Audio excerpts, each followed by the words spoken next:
የኢቢኤስ አዲስ ምዕራፍ ፕሮግራም ታገደ። ልጄስ ድራማ በድጋሚ ለእይታ ሊቀርብ ነው። ዳማሪዮስ ፋሽንና ቴክኖሎጂ ኢንስቲትዩት መከፈቱን ይፋ አደረገ። እነዚህን መረጃዎች በዝርዝር የምንነግራችሁ ይሆናል። አብራችሁን ቆዩ። ሰላም ጤና ይስጥልን። በሉድ መልቲሚዲያ የሚቀርብላችሁ የመዝናኛ ዜናዎቻችን አሁን መቅረብ ይጀምራሉ። ኢቢኤስ አዲስ ምዕራፍ ፕሮግራም በመገናኛ ብዙሃን አዋጁ መሰረት ከስርጭት ታግዶ እንዲቆይ ተወሰነ።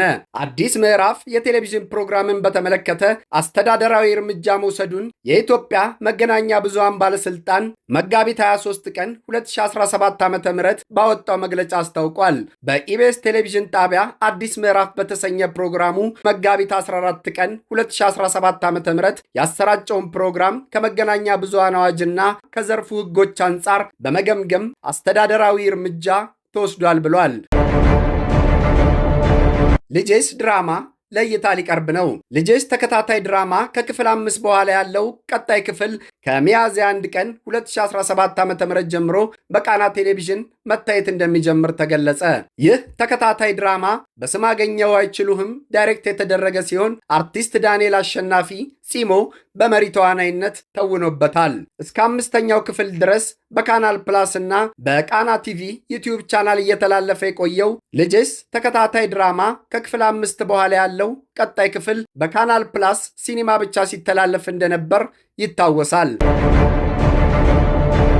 ዳማሪዮስ ፋሽንና ቴክኖሎጂ ኢንስቲትዩት። ዳማሪዮስ ፋሽንና ቴክኖሎጂ ኢንስቲትዩት በዓለም አቀፍ ደረጃ በፋሽን፣ በስነ ውበት፣ ሜካፕ፣ ኢንፎርሜሽን ቴክኖሎጂ፣ ሴኩሪቲ እና በተለያዩ ትምህርት ዘርፎች ሰልጣኞችን ለማሰልጠን ምዝገባ እንደጀመረ ይፋ አድርጓል።